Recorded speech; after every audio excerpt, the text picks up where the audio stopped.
A way of evaluating intersection or road network health could be the travel time along certain road segments, either under ideal conditions or worst case conditions. So, to prepare for this sort of evaluation, I am doing this kind of odd, but kind of interesting scoot.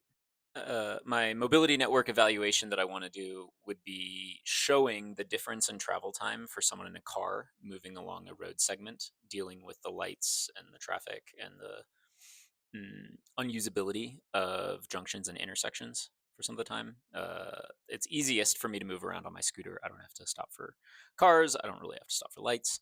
Mm, and I wanted to start chipping away at trying to exemplify some of those things. I don't expect everyone to start riding scooters. If you were to start riding a scooter, I think you'd be very thrilled. For starters, I wanted to see how this thing looked from here. So I've got my drone up very high in the sky. It's got pretty great resolution. So there's me on the scooter, and I'm going to do 2 laps around the perimeter of the view that we were seeing before. Crossing Park is really gnarly. Kind of hate it. This is a one-way road that's 3 lanes wide, and it's so dangerous. So dangerous.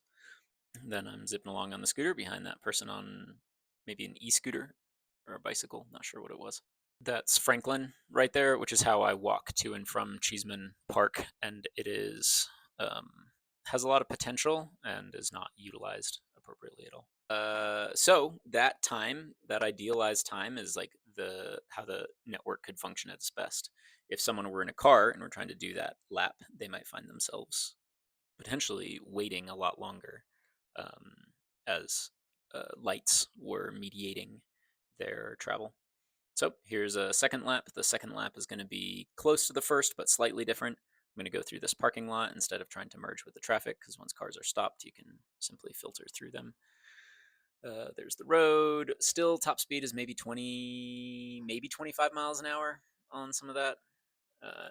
That car behind me I wasn't liking, so I was going really fast, and then went just half a block farther than I did prior. And then this is me going down an alley. Again, Trinity Traffic Control has that whole space blocked off, so I had to go into an enclosed area, down, around, and back out. It's really dumb.